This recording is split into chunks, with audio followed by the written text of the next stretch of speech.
everyone, and welcome to Kara Courtois, one of my colleagues at Bright Horizons College Coach. How are you today, Kara? I'm great. Thanks for having me. Absolutely my pleasure. All right, so this is actually, I think people feel like this topic is super complex, but I think it's not actually that complex. And so we'll talk about it. So basically, it's the pros and cons of applying early to a college. Like, do you want to apply early action, rolling early, or early decision? So why don't we just dig into it? Why don't you talk about some of the pros, some of the cons, and yeah. Mhm. Yeah. I mean, number one pro I think to call out is it's great just to go with the flow of what most students in your school are probably aiming for, is to get at least one application in on the earlier side. Towards a deadline is the easiest thing to aim for, as opposed to, it's a January 1st deadline and I'm just trying to get it in earlier. That's hard. Mhm. But I think when students identify their colleges, I always say a good, goal is to have at least one that has an earlier deadline. So big difference. And I think when I was in admissions at Barnard, the confusing part for students was, what's the difference between early decision versus early action when we talk about early and then rolling, of course. So do you want me to break those Yeah, why don't we down? break those down? Because I think people do find it confusing, and Yeah, understandably so. totally. I always wish they were renamed, but nonetheless, I think basic goal, hopefully you have one. Most students are not going to be doing an early decision binding option because of that binding part, both the financial piece. So if you have a school on your list that has a binding early decision, it's usually around November 1st deadline, November 15th sometimes, that you can't mistakenly make that contract happen. You sign it, your parent signs it, or guardian, and the guidance counselor signs it. So you can't mistakenly do that. So you're going to definitely go in, and you would only do that for one school. That's your top choice. And most importantly, your parents, guardians, whomever is going to help pay the bill are fully aware of how much that commitment is going to be. So Yes. there's a whole other piece I'll let financial aid talk about, at some point if you want to consider that. But then early action is really such a beautiful opportunity for so many students to consider. If your schools, or any one of your schools, will say has early action non-binding, then you want to see if you can, apply for that.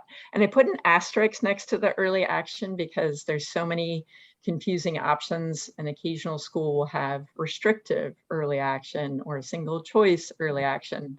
What you and I are probably talking about in this space is just pure early action. And that if a student has that as an option, it's such a great option. Don't let it pass you up.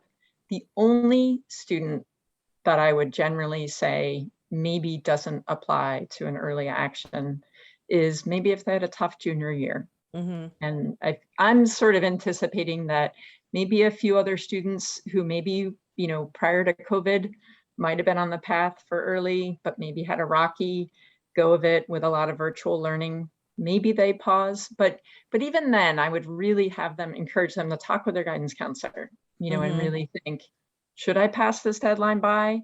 Because a big part, and you and I have chatted about this, before, is there's a lot more energy and vibrancy and and ability to get things done in the fall of senior year, that as the senior year goes on and people get tired and classes get tougher, and you really want to try and hit one of the early deadlines. And then, I mean, the advantages too is that then maybe you get in early. And I can't tell you how happy I've been doing this long enough.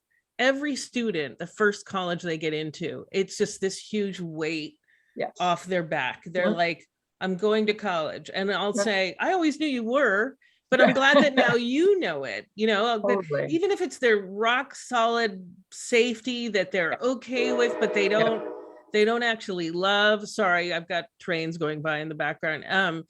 Even then they're just happy because they know they're going to college. So absolutely take advantage of early action. Or early decision, be careful, think about it. But early action is most of the time is just really going to be a no-brainer to try for that deadline. Because the worst case scenario is that, well, maybe they deny you, but only only if they would have denied you regular anyway. And Mhm. then as Yeah. painful as that is, that now you know you need to move on. You need to Yes. move on. Yeah. Definitely.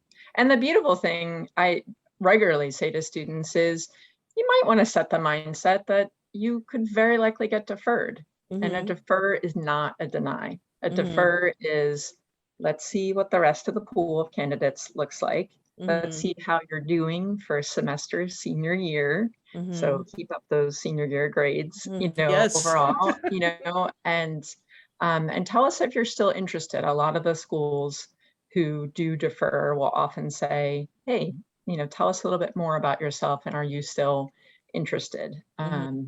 And, some students, maybe they got into another choice at that point and walk away from a defer, but most importantly, it's another opportunity is often what I see. So definitely, I'd love for every student to have at least one early action, on their list if that's possible. And if not, then there's the final rolling. If Mm-hmm. there's far fewer schools that I find that have rolling or call it out in their, admissions website to say, they admit on a rolling basis. But if a student does have that as an option, I always say, yes, jump on that, get that in September, Mm-hmm. be that student that walks into your guidance office and says, yeah, I've got my, my application for, I'll say Indiana University, even though it has a deadline, they tend to admit on a rolling basis, get it in because Mm-hmm. then the forward momentum is set and you're more likely to stay on task with your Mm-hmm. application. So, And one last motivation to get things in early is merit scholarships. I just want to throw that out there. It's not always going to help with that, but sometimes it really can. And I think a year or so ago, I talked to a woman whose son was very, very strong, but he really just wanted to go to the local state university. She tried to get him to apply early, and he was like, Mom, I don't need to. I'm going to get in there anyway, which was true.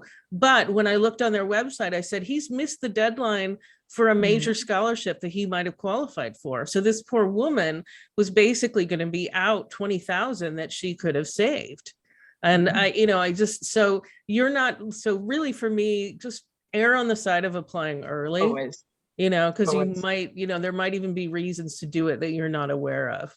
So. Absolutely. And I regularly say to students, if you can sit down at Thanksgiving, with your family, and that you've finished the bulk of your applications and maybe submitted a few, you can have a far better, balance in how you perform academically in enjoying senior year. We're hopeful students are going back to some normalcy this year, which means maybe a social life, on top of doing applications. So definitely earlier is better. And your parents didn't tell us to say that. We're saying that. Yeah, we believe me, we are saying that. Yeah. So, yep. All right. Well, thank you so much, Kara. Really appreciate having you on the show. Nice to see you too. Be well. You too. Bye. All right, everybody. We'll be back in just a minute with Elise Krantz, and we'll be talking about how to research colleges.